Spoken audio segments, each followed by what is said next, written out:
What's good, everyone? This is Manaro and welcome to my channel. Today we'll go over chapters 29 to 34. This video will be a little long, so you may want to grab a snack, relax, and enjoy.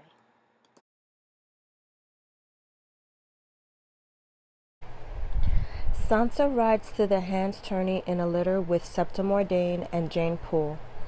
The splendor takes Sansa's breath away, the knights most of all.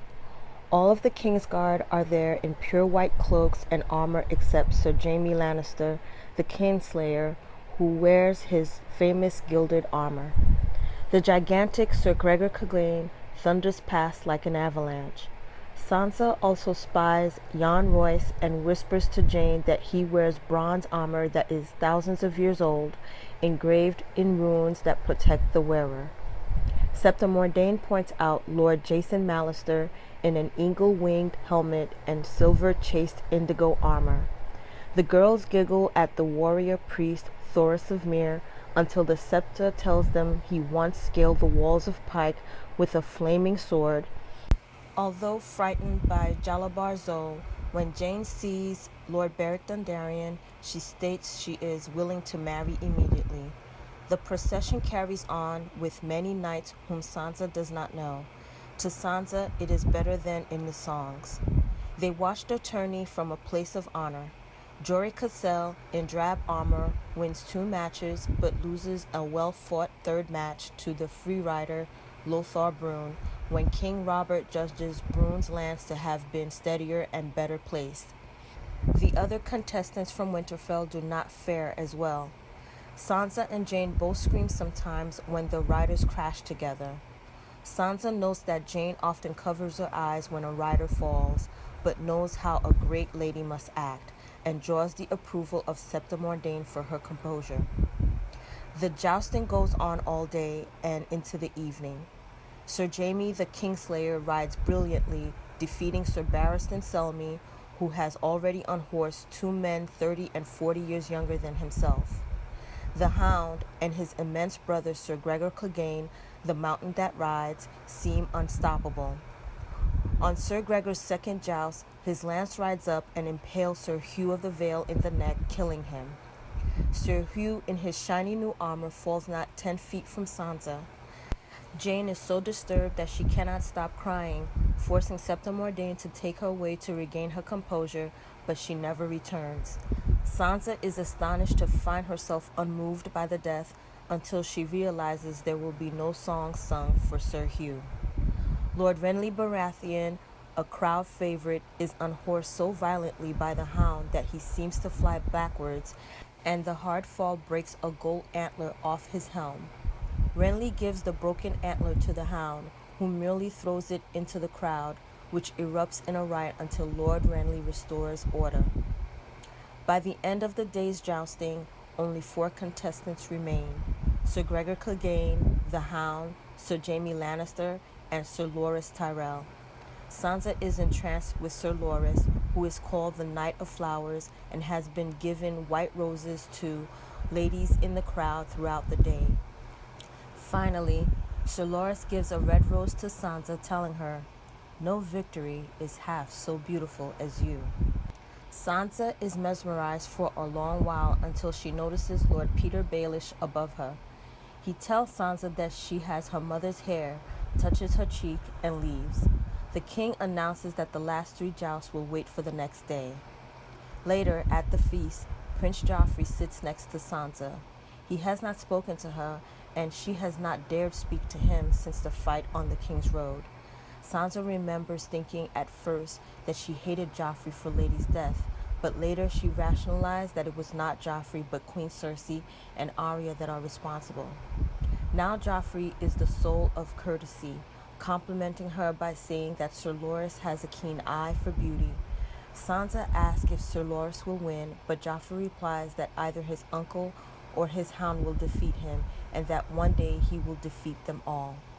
Joffrey fills her cup with wine, which makes her look at Septim Ordain, but when Joffrey fills the Septa's cup also, Sansa thanks him. He talks to her for the rest of the night, making her laugh and helping her eat new foods like snails and trout baked in clay. She can see that that the armed Nymeria savage is still bothering him, but he does not complain. The king grows louder with each course. Finally, drunk as a man can be, he starts shouting at Queen Cersei, telling him, "No, you do not tell me what to do, woman. I am king here. Do you understand? I rule here, and if I say I will fight tomorrow, I will fight." Everyone stares, but no one interferes, and the queen storms off in silence. When Jaime comes to him, the king pushes him away hard, causing Jaime to fall.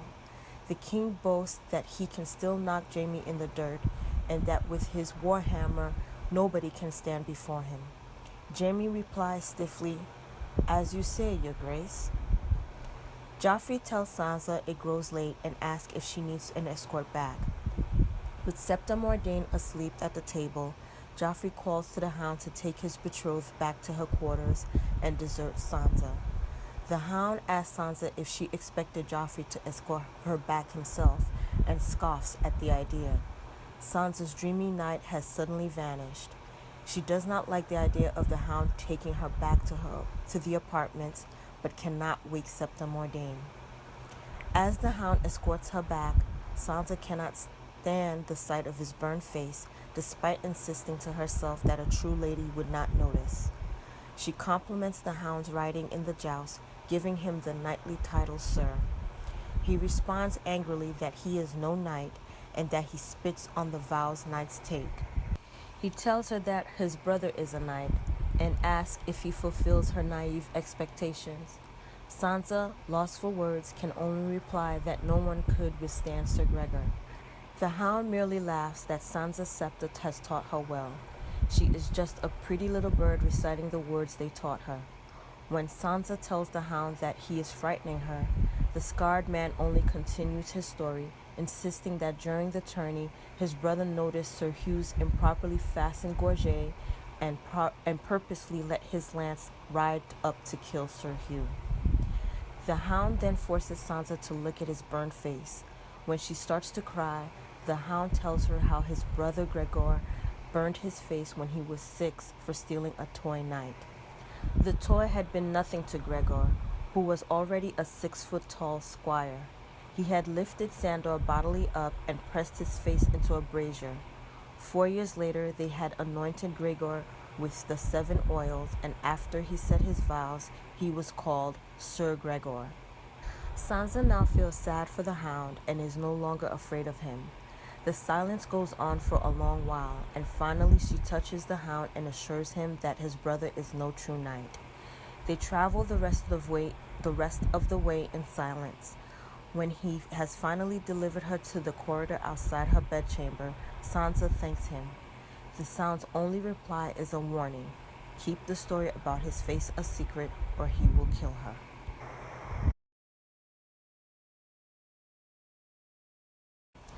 Ned and Sir Barristan Selmy see that Sir Hugh is taken by the Silent Sisters. Barristan Selmy explained that he stood vigil for the fallen knight himself, as the boy had no one else except a mother far away in the Vale of Arryn.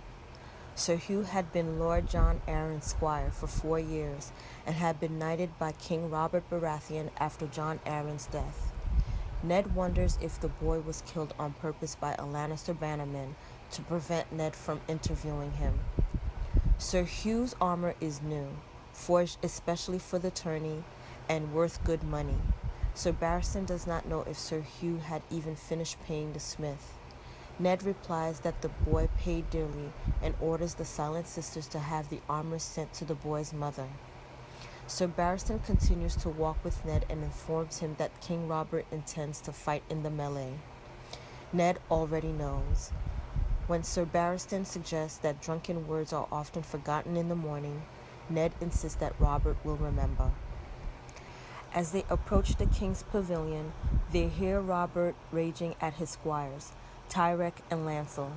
When they enter the tent, Robert complains that his squires cannot even put a man's armor on him properly, but Ned tells him the boys are not at fault. Robert is too fat for his armor. Robert tells Ned in mock anger that he should not call his king fat, then sends the 2 squires off to get a breastplate stretcher from Sir Aaron Santagar.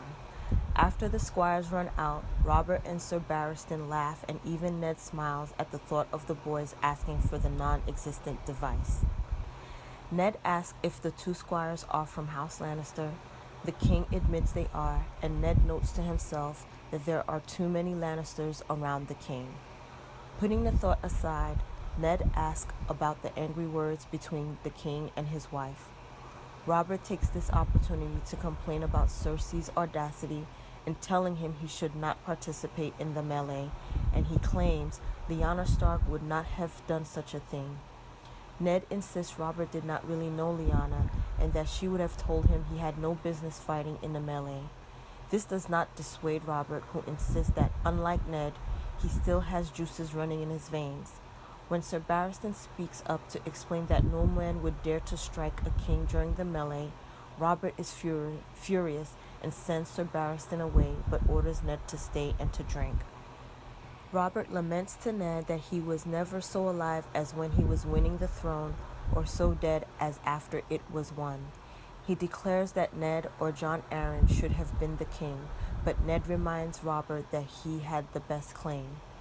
The king declares that he did not want to marry after Lyanna's death, and that it was Jon Arryn who recommended Cersei Lannister. Robert admits that Cersei is beautiful, but insists that she is cold and that Jon Arryn was a fool for recommending the marriage. Robert only agreed to it so he'd have the wealth and might of Tywin Lannister on his side should Viserys Targaryen ever return to claim the throne. Robert also apologizes to Ned for the death of Sansa's direwolf, admitting that he is sure Joffrey lied regarding the incident.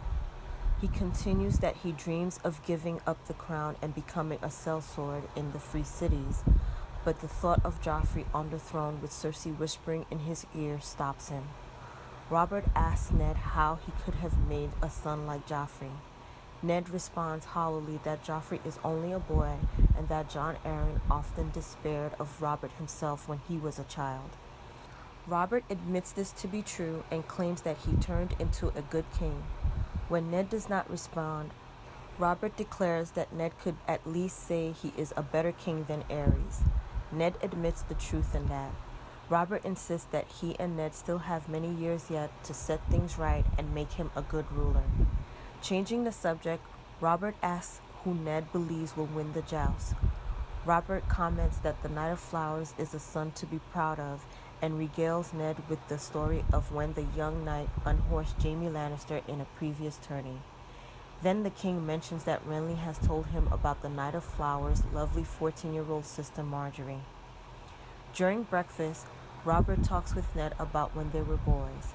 The stories bring a smile to Ned, who realizes he is speaking to the Robert he grew up with, and if he can prove his accusations, this man will listen. The thought of the downfall of Cersei and Jaime even makes the food taste better, and Ned feels better than he has in a long time. Ned arrives at the tourney and sits by his daughter Sansa. In the first joust, Littlefinger bets against the hound since a dog will not bite the hand that feeds it. He loses the bet when the hounds defeat Sir Jaime on the second pass after almost losing in the first. Sansa tells Ned that she knew the hound would win, and Littlefinger asks her to tell him who will win the second match. By the time they lead Sir Jaime, who can no longer see through his mangled helm, off the field, Sir Gregor Clegane is in position. He is the biggest man Ned has ever seen, even dwarfing Hodor. Ned recalls Gregor as a man of ominous reputation. Supposedly he dashed in the skull of the infant Aegon Targaryen and boasted that he raped and murdered the boy's mother, Princess Elia, afterwards. There are also rumors of queer circumstances surrounding the deaths of 2 wives, a sister, his father, and the burning of his brother's face. Clegane's opponent is the slim and elegantly armored Knight of Flowers, Sir Loras Tyrell, who wears a cape of woven flowers.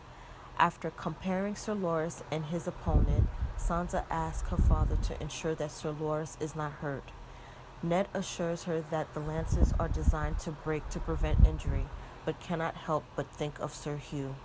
Sir Gregor has tremendous difficulty controlling his stallion, while Loras demonstrates his horsemanship on his mare. When the pass begins, Clegane's mount breaks into a hard gallop immediately, while Sir Loris's mare charges smoothly.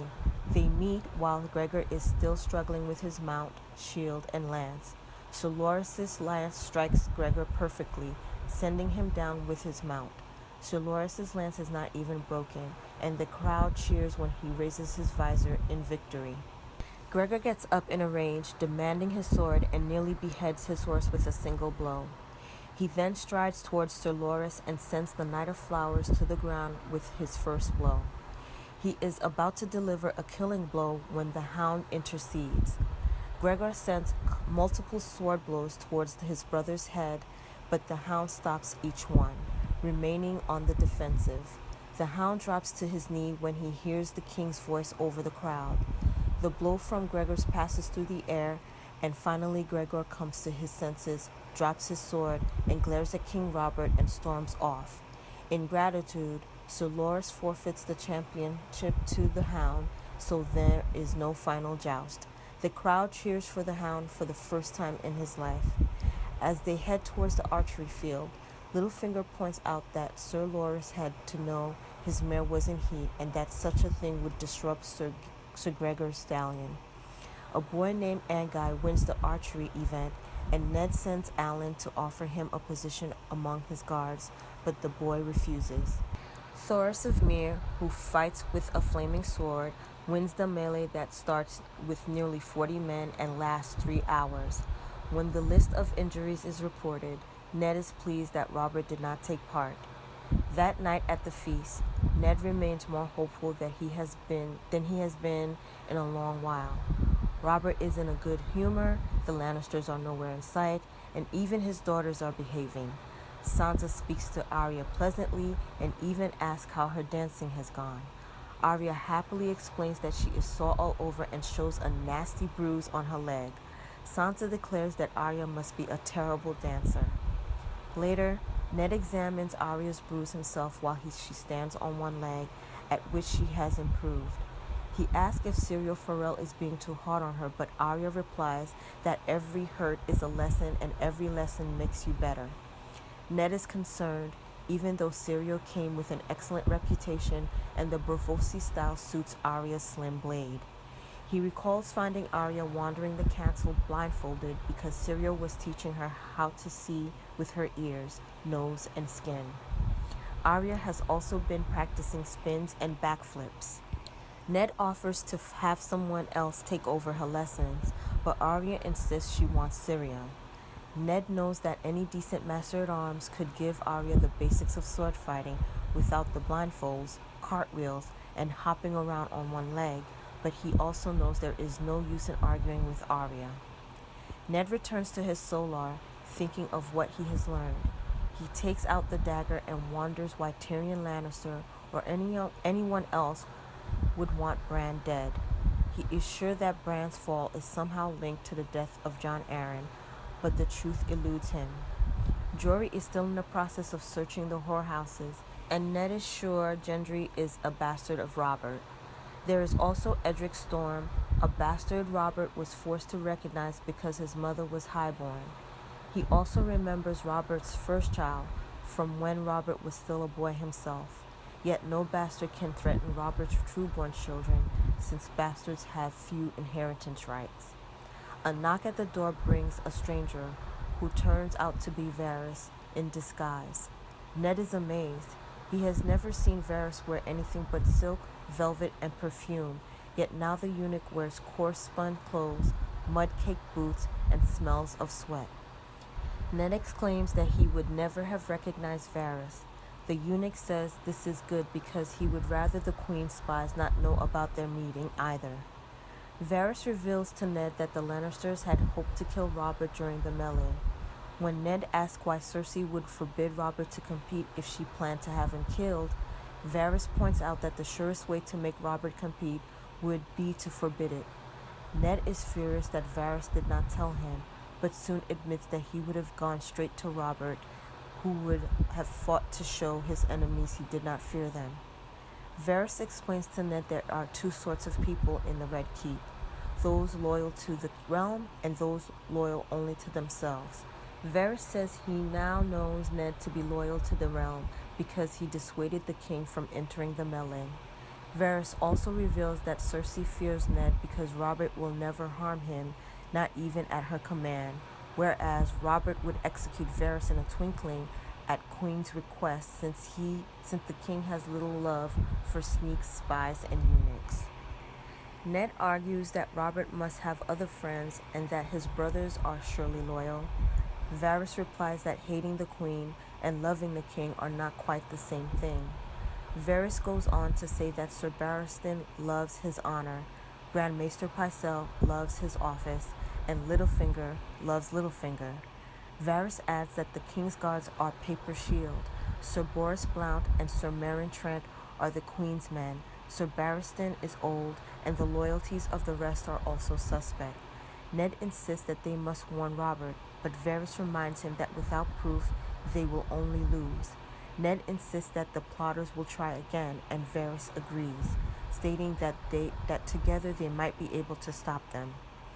As he rises to leave, Varys reminds Ned to continue treating him with his accustomed contempt. As Varys reaches the door, Ned asks why Jon Arryn died. Varys tells him that a rare and costly poison called the Tears of Lys was used. Varys goes on to say that he suggested a taster, but Lord Arryn refused. When Ned asks who administered the poison, Varys claims that it was probably his squire, Sir Hugh, who now lies dead. After Lysa left for the Eyrie, Hugh remained and had the money to buy new armor. As a final question, Ned asks Varys what Jon Arryn had been doing that led to his murder. Varys replies, asking questions.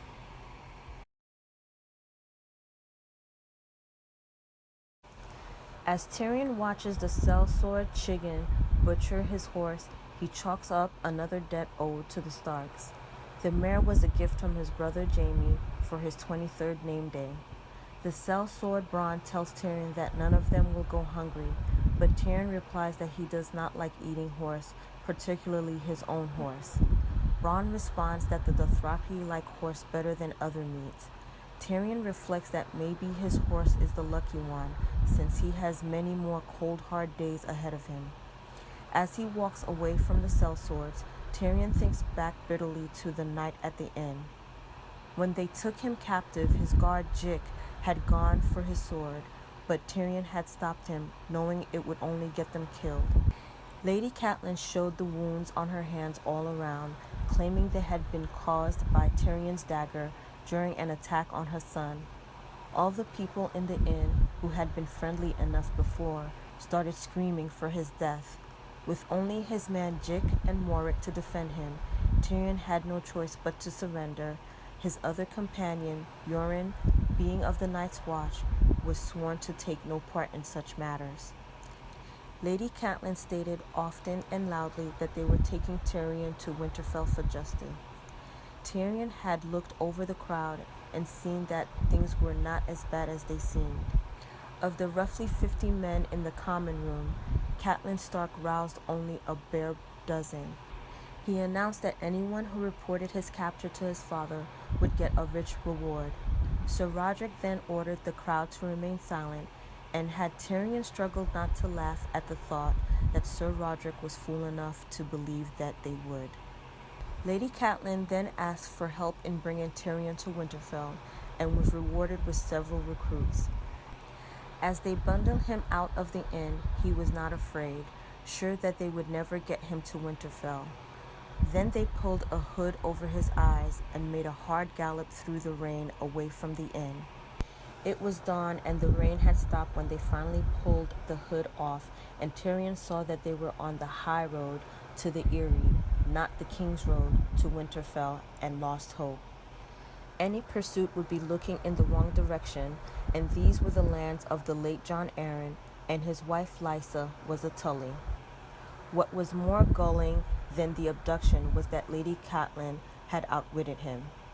He was spared the hood after that, and after the second night they no longer bound his hands. Still later, they hardly bothered to guard him at all. There was nowhere for him to go. The terrain was harsh and wild, and the road was no more than a stony track, and the mountains contain shadow cats and the dangerous Vale mountain clans. As they travel, Tyrion makes sure to remember the names of all his captors so that he can properly pay them back. A Lannister always pays his debts. He has a particular enmity towards the singer Marillion, whom he blames for the whole mess and who is currently looking for words that rhyme with imp for a song about this adventure. Catelyn, Sir Roderick, and several others are discussing their situation and the pursuit by the Lannisters when Tyrion breaks in with the comment that there is small chance that the pursuit will catch them. Curlicat snaps that Catelyn did not ask his views, but Catelyn allows him to speak. Tyrion explains any pursuit will be heading up the neck, not towards the Eyrie. He states that they will find no help until they reach the Vale, and that at their current pace they will only lose more mounts, which burdens the others more. The pace could also very likely cause Tyrion's death, which Catelyn obviously does not desire. Catelyn replies that Starks are not murderers, and Tyrion states he is also no murderer. He follows up by telling her that he is not stupid and would not arm a common footpad with his own blade. For a moment, Tyrion can see doubt in Catelyn's eyes, but she asks why Littlefinger would lie. Tyrion replies that lying is in Littlefinger's nature and mentions how the man often boasts of taking Catelyn's maidenhead, which Catelyn angrily denies. She calls Tyrion an evil man, but Tyrion calls her a fool, continuing on to say that Littlefinger only loves Littlefinger and was only interested in sex with her. Curlicat puts a knife to Tyrion's throat and asks if he can bleed him, but Catelyn again tells him to let Tyrion talk. Tyrion asks how Littlefinger claims he obtained the blade. Catelyn explains that he won the dagger from Littlefinger at the tourney where the Knight of Flowers unhorsed his brother. The cry of a lookout interrupts them, alerting them to incoming riders, and Catelyn immediately arranges the defense. Tyrion screams to Catelyn to arm him and his serving men because she will need every man. Both he and Catelyn know that the mountain clans, who are perfectly happy to slaughter each other, will slaughter Lannister and Stark alike. Larys slides down the ridge with the news that there are around 25 men, milk snakes or moon brothers. Sir Willis Woad asks Marillion to help with his breastplate, but the singer freezes with fear. Instead, Morrick springs to his assistance. Tyrion pleads again with Catelyn, insisting that she cannot afford to waste men guarding them. At her request, he gives his word that he will put down the weapons when the fight is finished, and she orders them armed. Morrick arms himself with a bow, being better with it than a sword, and Bronn offers Tyrion a double-bladed axe. When Tyrion comments on his inexperience with an axe, Bronn tells him to pretend he is splitting logs. Tyrion joins Marillion in his hiding place. Marillion whines that he is a singer and wants no part of the fight, but Tyrion forces his way in. The clansmen boil into sight, armed with a wide variety of weapons and led by a towering man in a shadow-skin cloak armed with a greatsword. The knights and sellsword meet the charge. As the others shout Winterfell and Harrenhal, Tyrion had to repress an urge to stand up and shout Casterly Rock. From his hiding spot, Tyrion sees Bronn charge through the clansmen, cutting through foes right and left, while Sir Roderick hammers the leader. Marillion shrieks when a rider leaps over them. When the rider turns, Tyrion charges and cuts the horse's neck so that the rider and his horse fall together on top of Marillion. Tyrion then buries the axe in the man's neck and uses this opportunity to crush Marillion's fingers with a boot. For the rest of the battle, Tyrion keeps on the fringes, leaping out to cut at the legs of horses and kill wounded men, taking a helm from one. Tyrion watches Jick get himself killed, then comes across Curlicat's body and helps himself to the man's dagger. Then he hears a woman scream. Tyrion goes to aid Lady Catelyn, even as he thinks that he should let them have her. Tyrion gets the first man in the knee, and Catelyn kills a second as he reels from a blow by Tyrion. The third man makes a quick retreat, and the fighting is over. As Bronn helps himself to Jick's boots, He asks if this is Tyrion's first fight, which Tyrion confirms. Bronn then tells him that he needs a woman now. Nothing like a woman after a man's been bloodied. Glancing over to Catelyn, who is dressing Sir Roderick's wound, Tyrion quips that he is willing if she is. Looking over the dead clansmen, Tyrion notes that they are thin, ragged men with unimpressive weapons. The leader in the shadowskin cloak is not near as big or terrifying as he seems now that the cloak is gone, and his great sword turned out to be notched and poorly made. They have only 3 dead: the Bracken men-at-arms Mohar and Curliket, and Tyrion's man Jick. Tyrion remembers Jick's bareback charge and thinks of him as a fool to the end. Sir Willis Wold urges that they must proceed in haste before more clansmen arrive, but Lady Catelyn wishes to pause to bury the dead. When Sir Willis points out that the soil is too stony for graves, Catelyn suggests that they gather stones for cairns. Bronn tells Catelyn that she can do as she likes, but that he and Shigen have better things to do than pile rocks, such as breathing. When Sir Roderick agrees with Bronn, an angry Lady Catelyn agrees and they ride on. Now there are plenty of horses. As Tyrion mounts Jick's horse, Larys demands the dirk Tyrion took from Curliket's body, but Catelyn intercedes, telling them to give him back his axe as well. Tyrion is pleased to learn that Marillion the singer has broken several ribs, 4 fingers, and lost his heart. Tyrion is less pleased to find Marillion has also acquired the magnificent shadowskin cloak. The singer, for once, has nothing to say, and Tyrion can see him cringe when they hear Shadowcats fighting over the bodies they left behind. He trots up to the singer and taunts that Craven rhymes nicely with Raven. Then he moves up to ride next to Lady Catelyn. Picking up the conversation from before their interruption, Tyrion points out that there is one serious flaw in Littlefinger's story. He never bets against his family.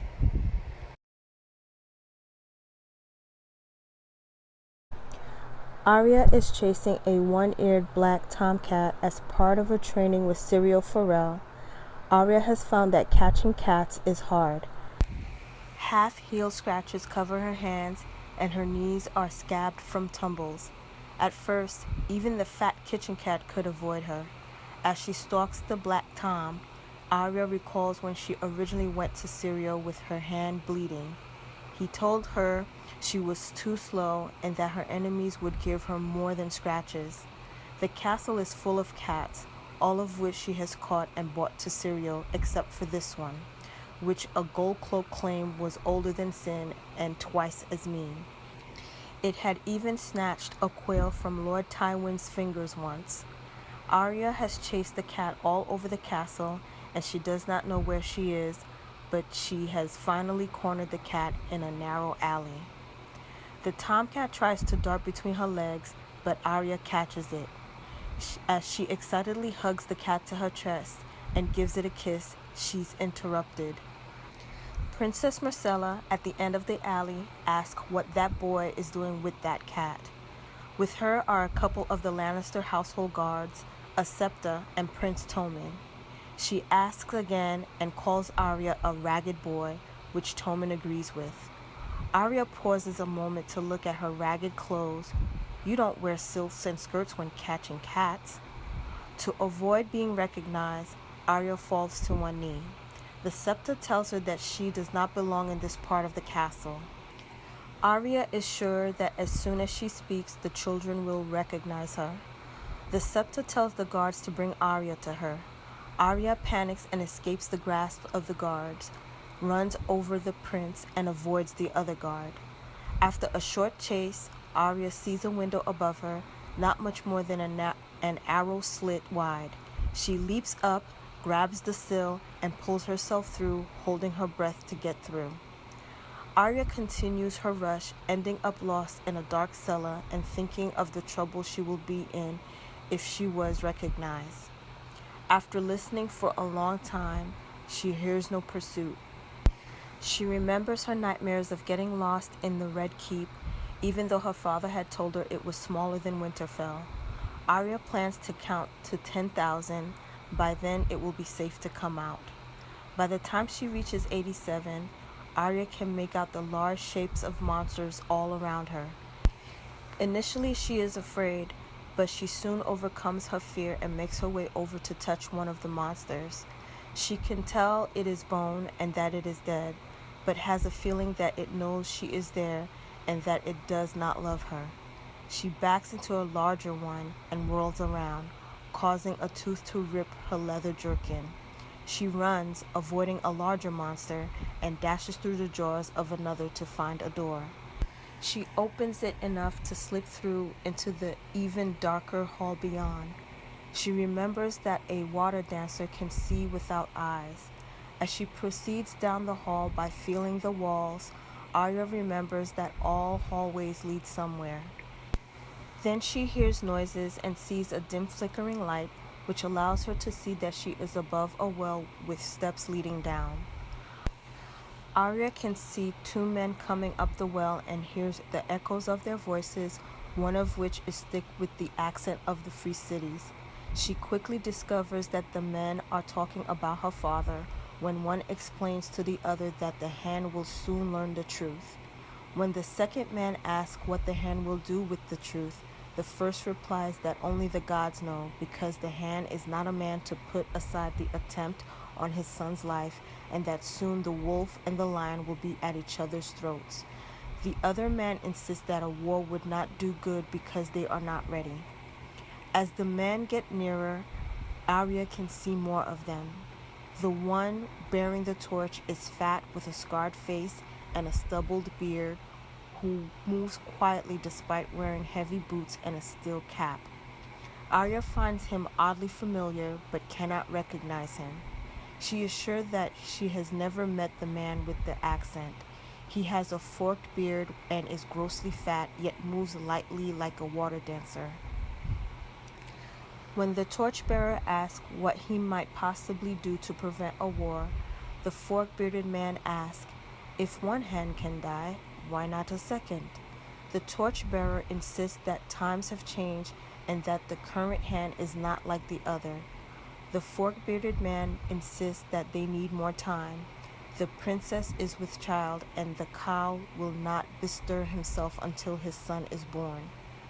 The torchbearer insists that if the cow does not bestir himself soon, it may be too late, because they are new players in the game. Stannis Baratheon and Lysa Arryn are rumored to be marshalling their strength. Lord Renly and the Knight of Flowers plan to make Margaery Tyrell King Robert's new queen, and no one knows what Littlefinger is playing at. Yet the torchbearer insists that Eddard Stark worries him the most. He now has the book and the bastard and soon the truth. His wife has also taken the imp prisoner, and Jaime and Lord Tyrion will take this for an outrage. The torchbearer claims that even with his skill, he cannot keep control much longer, but does agree to do what he can, saying he requires more gold and 50 more birds. The forkbeard responds that 50 is a lot, given that they are so young to know their letters. He suggests that if they could keep their tongues, it would be easier, but the torchbearer replies that the risk is too great. Arya follows the two men for a long time, going deeper and deeper down the hall until dirt and timbers replace the dressed stone. After miles of following, the men are gone, and Arya, blind and lost, can see no way to go but forward. At the end, she is knee-deep in stinking water and eventually finds herself at the mouth of a sewer that empties into the river. She is so dirty and stinky that she removes her clothes and swims until she feels clean. When she looks around, Arya can see the Red Keep on its hill miles away. When she finally reaches the gate to the Red Keep and asks to be let in, the two gold cloaks on guard sneer at her because she looks like a beggar. She tells them she is not a beggar, she lives there, and she wants to see her father. One of the guards jokes that he wants to fuck the queen for all the good it does him. When Arya insists her father is the hand of the king, one of the guards tries to strike her, but she jumps away and insists she is Arya Stark and that if they lay a hand on her, their heads will end up on spikes. She offers that if they need proof of who she is, Jory Cassell or Vayan Poole can vouch for her. She finishes by asking the startled guardsmen if they will open the gate or need a clap on the head to improve their hearing. Arya is brought to her father in his soulard by Tomard and Harwin. He is bent over the biggest book Arya has ever seen. As he hears the report, his face is stern. He then tells her that he had half his guards searching for her and that she is not supposed to go beyond the gates without his leave. She replies that she was in the dungeons and they turned into tunnels. She did not have a light and she could not go back the way she came because of the monsters. She then continues to say that two men were talking about killing him. They said that he had a book and a bastard, and if one hand could die, why not another? Ned is confused. Arya describes the two men and that they said that the wolf and the lion would eat each other. Everything mixes up in Arya's head. She tells her father that she thinks one was a wizard. She decides not to mention knocking over the prince and how she went into a window and found monsters. Ned confirms that the men were talking about juggling and mummers and tells her that they must be mummers and that there must be a dozen troops in King's Landing now. Arya tries to tell him that they were not mummers, but he interrupts her, saying she should not be spying on people. Then he states he does not want his daughter crawling through strange windows, going after stray cats, and notes all the scratches on her arms. He continues by stating that this has gone on long enough and that he wants a word with Syrio. The announcement of an arrival from the Night's Watch interrupts their conversation. Yoren is ushered in and Ned greets him pleasantly despite his being stooped, ugly, smelly, and in unwashed clothes. Yoren apologizes for the hour and states that Arya has the look of Ned's son. Arya replies that she is a girl and then asks about her brothers since she assumes Yoren must have come by way of Winterfell and if he can deliver a letter to Jon, thinking Jon will believe her story of the men in the dungeon. Yoren explains to Ned that he is there to find men for the wall, but he has other news that should be told in private. Ned tells Desmond to show Arya to her room. She tries to confirm that nothing bad has happened to Jon or her uncle, and Yoren tells her that Jon is fine. As Desmond takes her to her room, Arya asks him how many guards her father has. He answers 50. Then Arya wants assurance that they will not let anybody kill her father, so Desmond tells her that they guard him day and night. Arya mentions that the Lannisters have many more men, and he answers that a northerner is worth 10 southerners. When she asks about wizards, he says a wizard dies the same as anyone else when you cut his head off.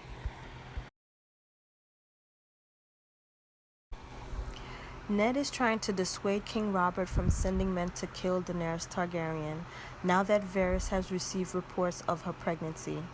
Robert wants every Targaryen dead and grows very angry with Ned's resistance. Ned insists that even if the report is true, a lot can happen before the child is old enough to be a threat. The mother might miscarry, or the child might be born female or die in infancy. Ned also proclaims that he will only fear the Dothraki when they teach their horses to run on water.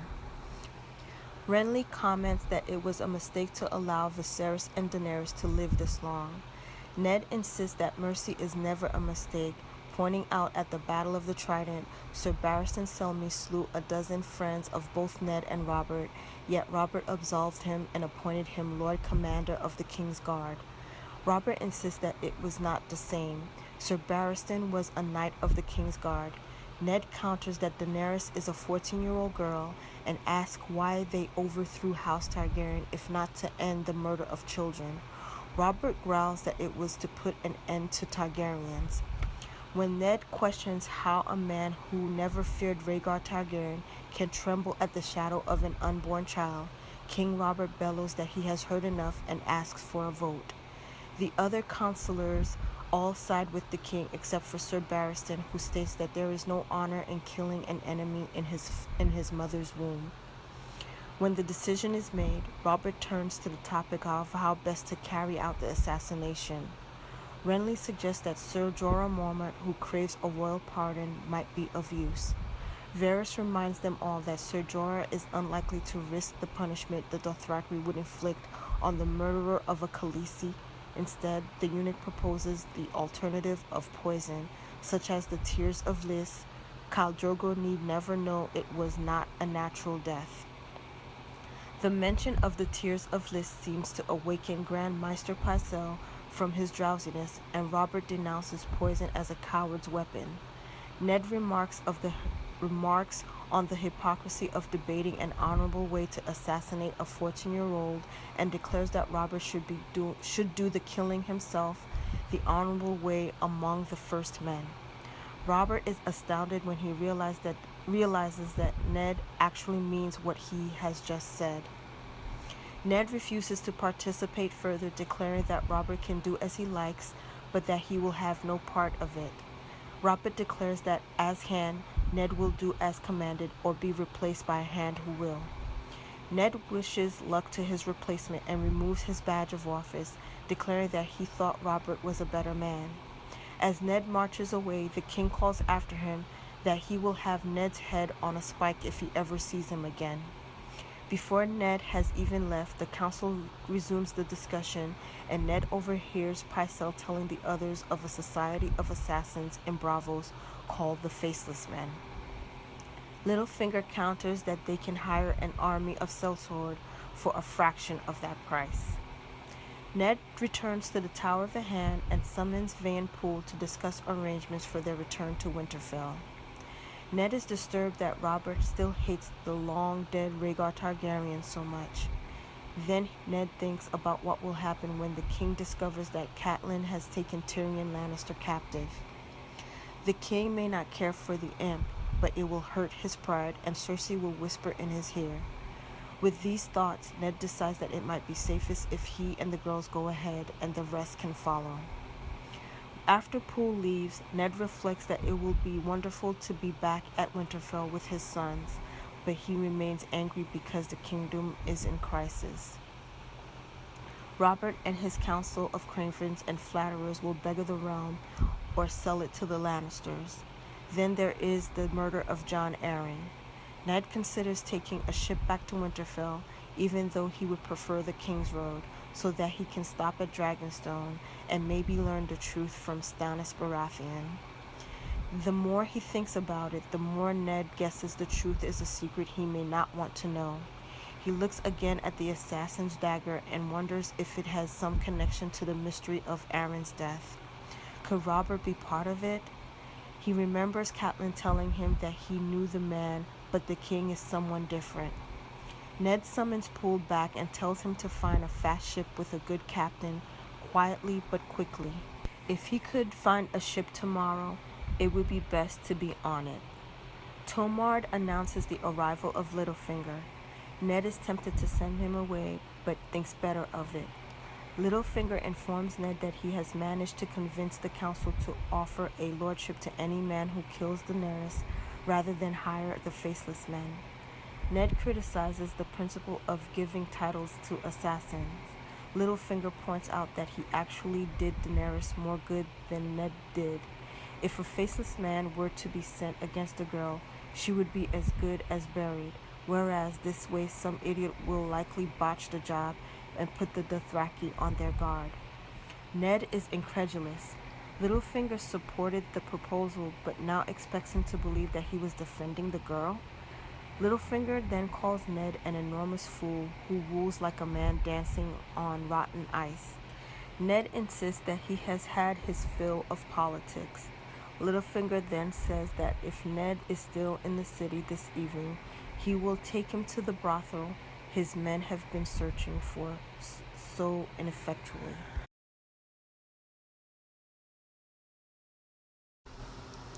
As they approach the bloody gate, Sir Donnell Waynwood tells Catelyn that she should have sent word before coming because the high road is no longer safe. Catelyn replies that they learned that to their sorrow, reflecting on the 6 men who died to bring her this far, 3 in the first attack, Larys and Shigen in the second, and Morek of a festering wound. Only Sir Roderick, Bronn, Marillion, Sir Willis Woad, Tyrion Lannister and Catelyn herself remain. They had been sure they were all doomed when Waynwood's men approached. Sir Donald goes on to explain that since Jon Arryn's death, the Vale Mountain clans have grown bolder, and Lady Lysa has forbade sending men out to fight them, though no one is sure why. Catelyn chooses not to mention that it is Lannisters her sisters fear. Looking back at Tyrion, Catelyn notes the dwarf's confidence in the presence of a large party of men sworn to House Arryn, and wonders again if she is wrong to suspect him. She is also unsettled by the cunning of the man. Although he remains her prisoner, the dwarf now rides freely, armed with a dirk and an axe and wearing the shadowskin cloak he won gambling with Marillion. Catelyn asks Sir Donald to send for Maester Coleman when they arrive to treat a badly injured Sir Roderick.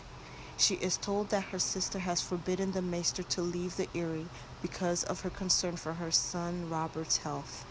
All that Sir Donald can promise is the attention of a Septon who tends to the garrison.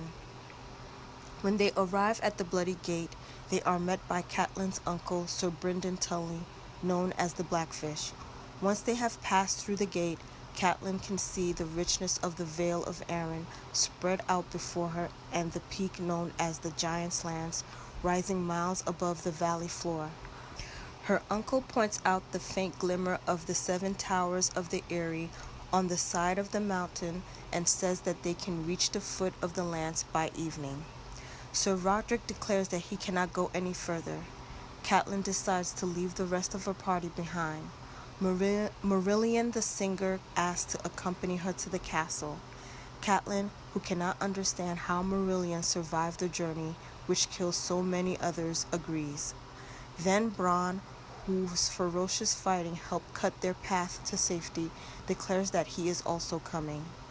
Catelyn dislikes the sellsword because of his lack of kindness and loyalty, and would prefer to separate the sellsword from his fast friend Tyrion Lannister. However, Catelyn cannot politely refuse after permitting Marillion to come, and agrees. As they travel, the Blackfish rides next to Catelyn. Catelyn recalls that her uncle was close to all the Tully children and even Peter Baelish when they were children despite a long feud with their father, Lord Hoster. It had been in defiance of Lord Hoster naming him that the black goat of the Tully flock that Sir Brynden had taken a black version of the Tully fish as his personal sigil. Catelyn recalls that the feud ended after the dual wedding of Catelyn and Lysa to Eddard Stark and Jon Arryn, and when the Blackfish left Riverrun to serve Jon Arryn in the Vale. After Catelyn finishes explaining her story, her uncle says that her father must be warned since Riverrun is in the path of any Lannister attack. When Catelyn asks what the mood of the Vale is, he tells her that there is anger at the suspicious death of their much-loved Lord Jon and the giving of the title of Warden of the East to Jaime Lannister. Lysa has instructed everyone to call young Robert Arryn the true Warden of the East. The Blackfish also gives Catelyn the dire news that young Lord Robert is unhealthy and cries when his dolls are taken away, leading some to whisper that he is too weak for the seat. Some even suggest that Nestor Royce, who ruled as High Steward while Jon Arryn was serving as Hand of the King, should rule until Robert comes of age.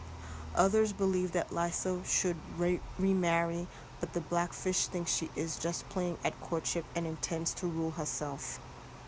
When Catelyn states that a woman can rule as wisely as a man, the Blackfish replies that the right woman can, but not Lysa.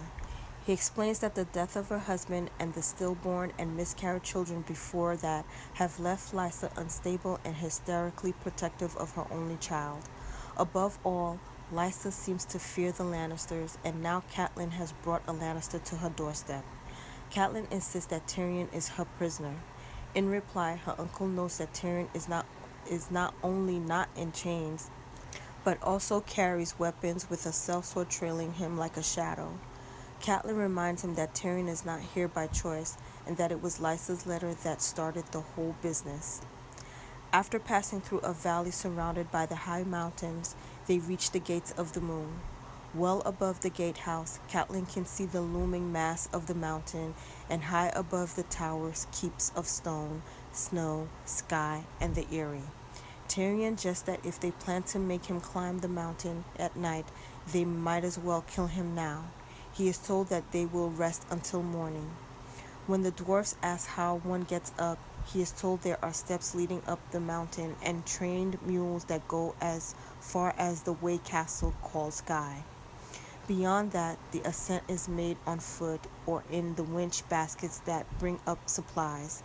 The Eyrie is directly above Sky. Tyrion declines the offer of being sent up in a basket because his father would not approve of him going up like a load of turnips if the others ascend on foot, claiming that Lannisters have a certain pride. Catelyn responds that Lannisters have arrogance, avarice, and lust for power. Tyrion replies that his father is the soul of avarice, Jaime has pride, and Cersei lusts for power, but he is innocent as a lamb and will bleat for her. The portcullis is raised, and they are met by Lord Nestor Royce. Brynden asks for hospitality for the night and is told that Catelyn has been instructed to go up tonight, but the rest can have the hospitality of the castle. Brynden is furious, considering night ascent to be too dangerous without a full moon. The guide, Maya Stone, then introduces herself and promises that no harm will come to Catelyn, citing her experience on 100 nights' ascents.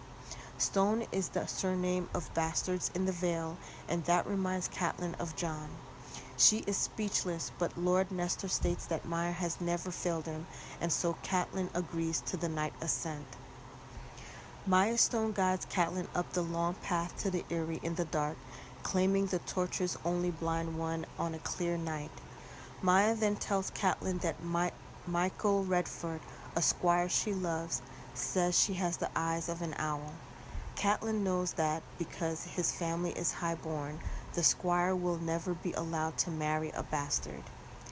At each way tower they switch to fresh mules. The trip to the first way tower does not seem too bad, but the next part is much steeper. At the next way tower, Maya explains that it is called Snow because hundreds of years ago, this was where the snow began. At first, Catelyn thinks that, as a Tully and a Stark, there is little in the world to scare her. However, when they must lead the mules across a high saddle between two spires of rock, Catelyn finds that she is too scared to move. Maya comes back and escorts her, blind and trembling, step by step across. At Sky, Maya explains that they must walk the last hour because the trail is more like a stone ladder. Catelyn states that having traveled all day and the best part of the night, she will ride with the turnips instead. Catelyn finds the Eyrie, which can house 500 men, strangely empty. She is brought to her sister's quarters. Lysa, now a plump and pale and to Catelyn's annoyance, well-rested woman, is polite until Sir Vardis Egan and Maester Coleman depart. Then she rages at Catelyn for bringing Tyrion to the Eyrie, and thus dragging her into Catelyn's quarrel with the Lannisters. Catelyn replies that it was Lysa who sent her the letter naming the Lannisters as the murderers of her husband. Lysa responds that it was a warning to avoid them, not fight them. Roused by his mother's voice, young Lord Robert appears in the door, grasping a doll. Lysa introduces Catelyn to Robert and calls him a beautiful and strong child, warning Catelyn not to believe the stories. Lysa insists that on his deathbed her husband said, "The seed is strong," to let everyone know that what a strong boy his son was. Catelyn attempts to bring back the subject of preparing for war, but Lysa insists that Catelyn be quiet because such talk will scare Robert. Lysa then exposes her breast, and the 6-year-old grabs for it and starts to suck. The sight makes Catelyn think of her youngest son, Rickon, who is still half this boy's age and 5 times as fierce. Catelyn continues to press Lysa to discuss preparations for war. Lysa replies that even if the Lannisters could bring up an army, everyone says the Eyrie is impregnable. Catelyn realizes that her uncle Brynden had tried to warn her about Lysa. Lysa then asks what is she supposed to do with Tyrion, and Robert asks if he is a bad man. When Lysa replies that he is, Robert says, "Make him fly." Lysa strokes the boy's hair and muses that perhaps that is just what they will do. Well, that's it, everyone. Thank you so much for stopping by and watching my video. I hope you enjoyed it. If you have any questions, please leave them down in the comments below. I will be doing a Q&A at the end of the month for the entire book, so please leave your questions down below so that I can compile them if you want them answered. Again, thank you so much for stopping by. Please give it a thumbs up if you liked it, and please subscribe to come back for more. Thanks again. Bye.